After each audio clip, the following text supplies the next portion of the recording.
Musta mga karatrat? This is BastiBoys.ph at welcome sa ating motor review. Isang mabilisang update lang po para sa ating 2024 Yamaha Sniper 155 ABS version na nasa Santa Maria, Bulacan na. After ng launch sa Honda Winner X a month ago, hindi rin nagpatinag at naglabas na rin ang Yamaha ng bagong update para sa kanilang Sniper 155 ABS version.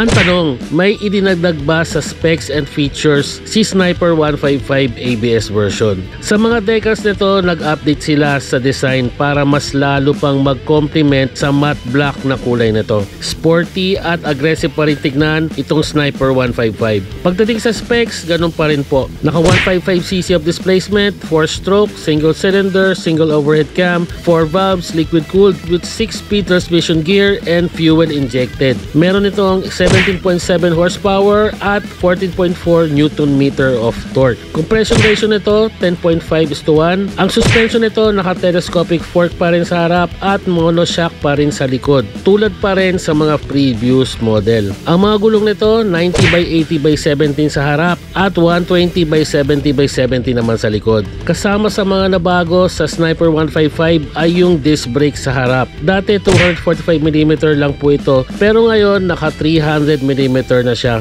with dual piston caliper, at disc brake naman sa likod with single piston caliper, kaya malakas pa rin ang braking system na to. Para sa features, ganun pa rin naman. Naka-smart key system with alarm, naka-charging port na napaka-importante sa mga riders para lagi silang updated sa ating Viva Max atin to syempre.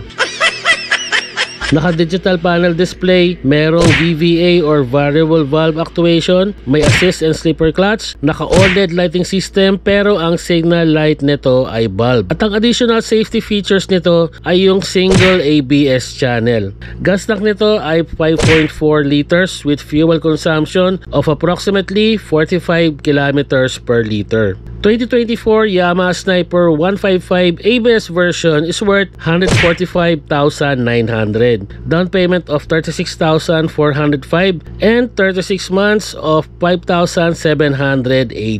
At ang available na kulay nito ay matte black. Tanong ng Ratrat Nation, ibebenta mo ba ang inyong lumang Sniper 155 kapalit ng bagong Sniper 155 ABS version? Comment down below, huwag mahiya, para mabigyan natin ng tips at ideas ang ating mga moto viewers.